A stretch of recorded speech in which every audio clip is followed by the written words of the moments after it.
guys, so today what I want to show you is this intro to this Mozart piano concerto. It's number 23 in A major. The movement is called Adagio, and I just want to break it down for you a little bit so we can do a little harmonic analysis on it and try and pull things from it so that we can apply it to our own playing. So just a couple quick points to make so we can kind of set the tone for what we're going to be talking about. First of all, just because the concerto is said to be in A major, most of you guys obviously know that the relative minor is F sharp minor, and it really makes a lot more sense to think of at least this part in F sharp minor.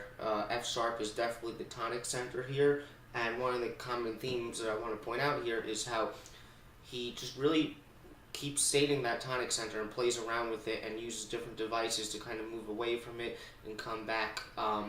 So that's kind of what we're going to be looking at here.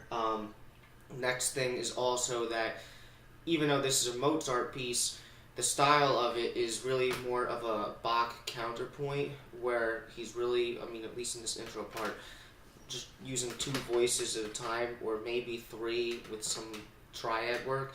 So not a lot of notes at once, and this stuff is cool because, even though it may not be as dense as some more like advanced jazz harmony, you can see how even with using just as little as 2 or 3 notes, you can get some nice emotional depth with some of the stuff that he's doing here.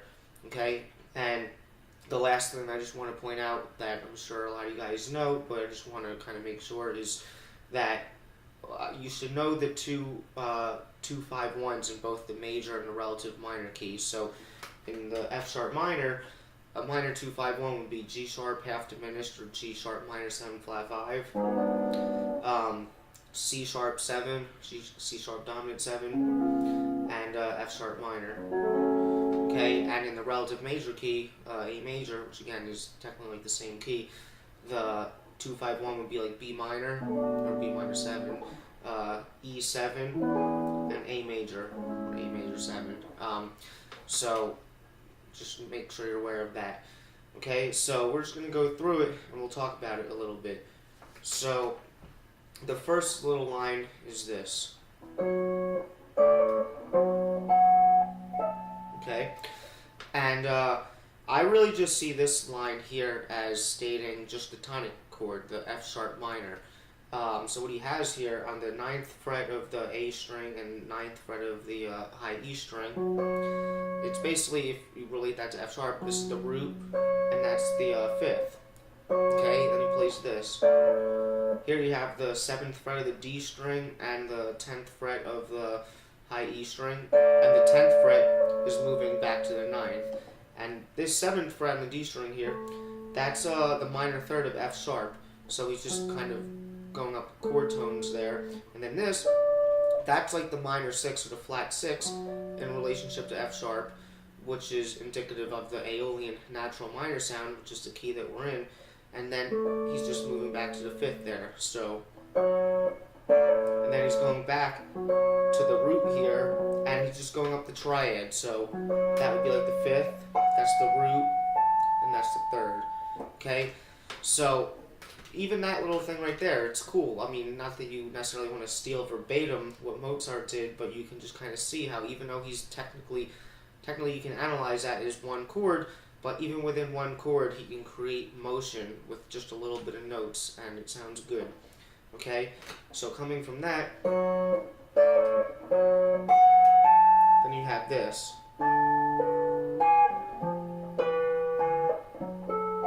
Okay, so that's really just like 3 harmonies in a row.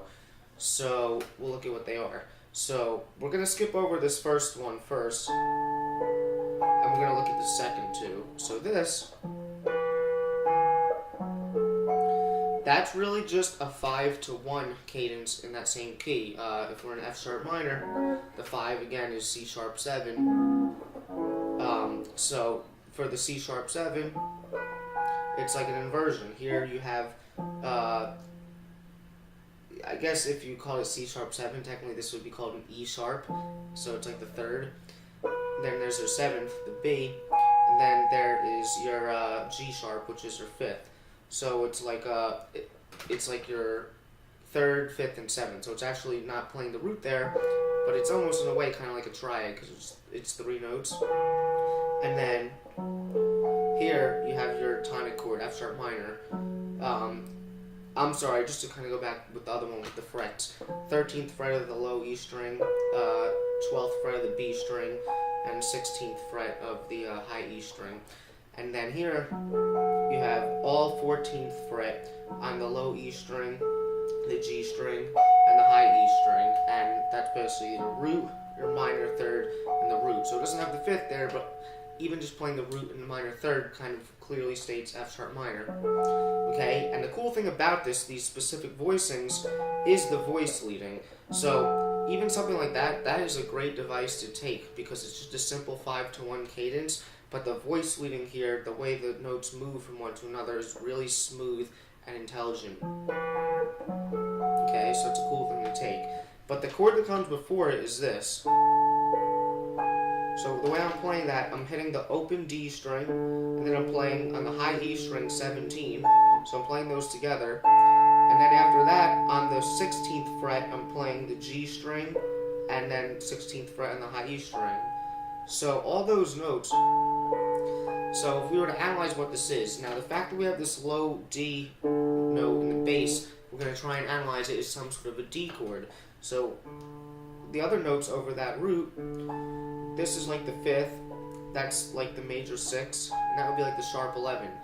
So it doesn't have a third in it, so it's kind of hard to truly designate the quality of the chord, but all those notes to me are very indicative of a D Lydian sound, especially because it has that sharp 11 and all those notes are in D Lydian. And here's the thing, if we know that we're in the key of F sharp minor, D Lydian is the same scale, so it's diatonic to it. So you're just playing the 4 chord there. Okay, now, so basically if we look at harmonically what we have there, we have like a D Lydian sound to like a C sharp dominant 7 to the tonic F sharp minor. Okay, and this is a device that he's using over and over here, you'll see, because he's going to do it again in a minute. It's a really cool device you can use where he's really just thinking diatonically, but you know, the D Lydian sound is almost like a substitution for the 2 chord. And again, if we're thinking F sharp minor, the 2 chord is like G half diminished. So instead of playing a G half diminished, he's playing a D major or a D Lydian type sound before he goes to the 5. And that type of substitution I've actually talked about in other videos before, where if you have like a major or a half diminished chord, if you play a major chord tritone away from the root of the half diminished chord, you can use that as a substitution. And it's not that he's necessarily thinking of it as a substitution, but it kind of creates the same type of motion here. So it's just a really cool device that you can use, and the particular way that he does it with these specific voicings just sounds really good. Okay, so he's going to actually use that device in a minute too, but basically this is something that you can take. Is if you want to play a minor 2-5-1, you know, you can replace the 2 chord with a Lydian sound that is a half step up from whatever the 5 chord is. Okay, so coming from there, then he plays this.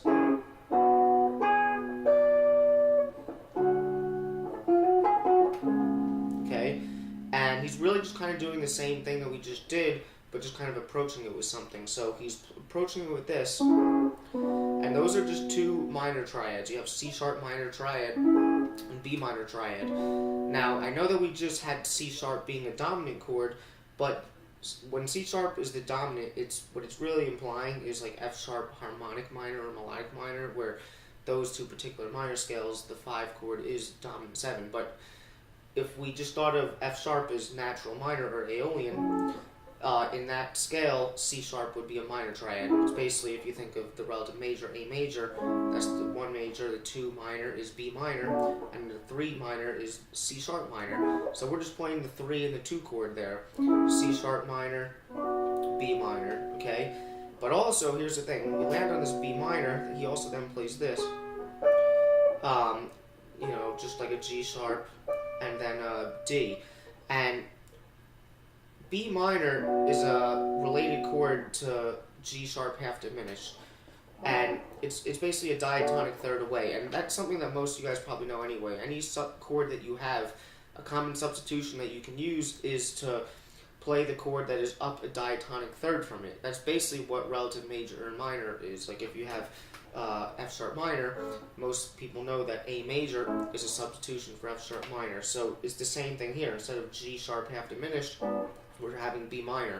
So when we land on that B minor, we're just supplementing it with these two notes to kind of really imply that half diminished sound, that G sharp half diminished.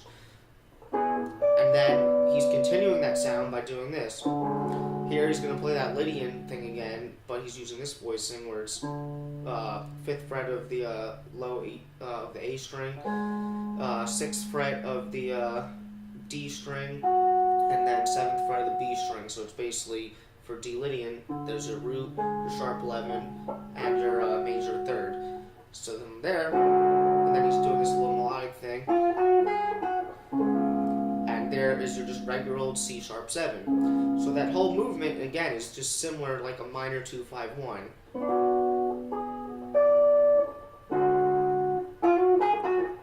Okay, so same thing over and over again. So he basically has two minor 2-5-1s in a row, but he uses different voicings and different cool little things with voice leading to make it sound interesting and to give the effect that it keeps perpetuating forward.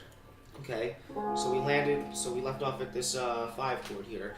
So you would expect this 5 chord to go to the 1, but he goes to this. Okay,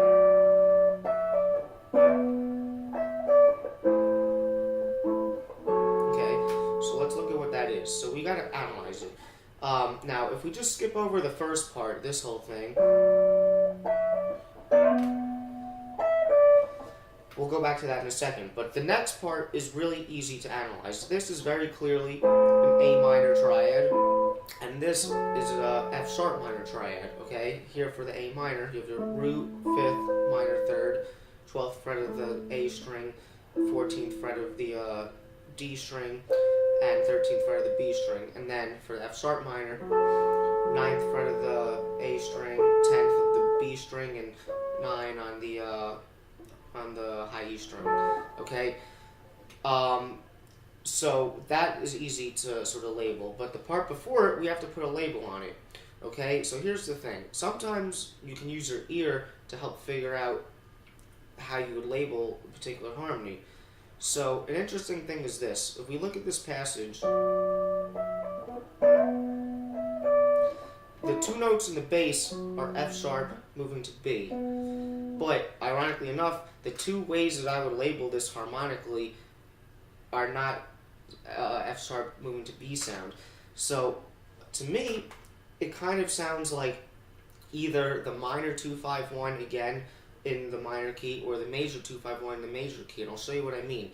If we keep this melody, if we keep that consistent, but we change the bass notes to the bass notes of whatever would be corresponding to the 2-2-5-1s, you'll see how it really makes a lot of sense to our ears. So say first we had the minor scenario where the 2 chord would be G sharp, the 1 would be C sharp, and then going to F sharp.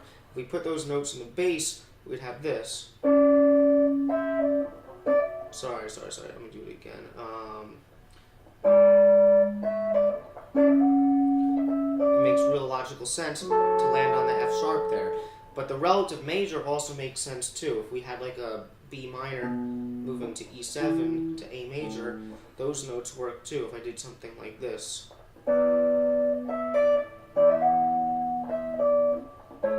Okay, so that works as well. So both those, to me, are the acceptable labels harmonically of that part. But what it's landing on is an A minor triad instead of F sharp minor, or an A major. So here's the thing. F sharp minor and A major are relative major minor, so they're kind of like the same sound, or the same chord in a way.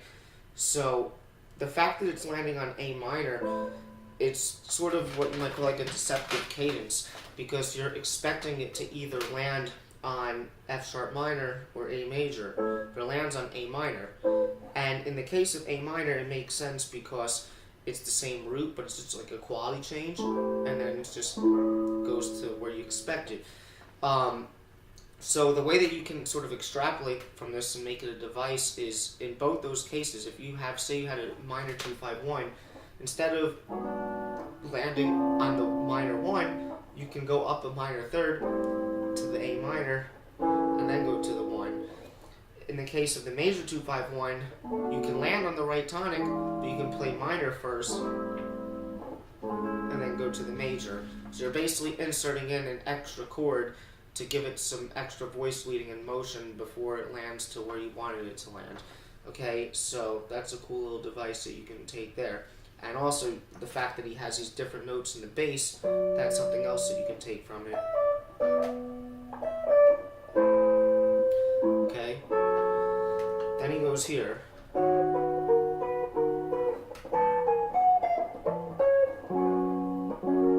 Okay, so let's look at what that is. Okay, so first, this. So that is to me, it's like a B major sound. So it's got the third in the root, so it's like an inversion. 6th fret of the A string, then 7th fret of the B string, and then 9th fret of the high E string. Okay, now this is a chord tone of B major, and this is as well. It's the 5th. Now this is the 9, which isn't a true chord tone, but because of what it's doing melodically, it's really just kind of stating that B major sound. Okay, so really he's just playing B major there. And then where he's going to from there. So that is like a C sharp sound, C sharp major or C sharp 7. Here, similar to the one we had before, we have the 3rd in the bass on the 13th fret of the low E string. Then here on the G string, 16th fret of the G string, and then 17th fret of the high E string. Okay, so what this is like the major 3rd for C sharp. This is the 7th, and then what this is an alter note. This is the sharp 5. Okay, so basically though, but what's happening melodically, and then he's playing the same 2 notes underneath. Here, sorry. What am I doing? Okay. Sorry about that. So it's like sharp 5, 5, 11 or 4, then major 3rd, then flat 9, and then the root. So it's like a C sharp 7 altered sound, basically. It's like a 5, dominant 5 altered, basically. And then landing on this. Okay, we'll talk about this in a second, but basically, in the key of F sharp minor, so we've had the B is minor before, because B minor is diatonic to the key.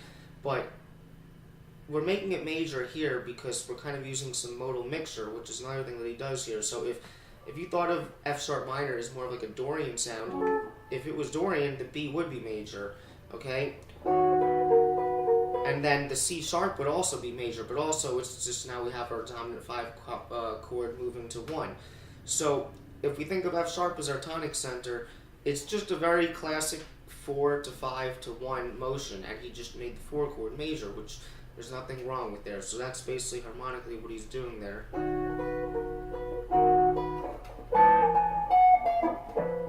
But here, what he's landing on is an F sharp suspended 4, moving to an F sharp major chord. You should know these chords, but basically the suspended 4, it's like on the A string, 9th fret, then 11th on the D, 11th on the G, then 12 on the B string, root 5th, root 4th. But then he's going to F sharp major. Okay, so he's just lowering that last one to the 3rd.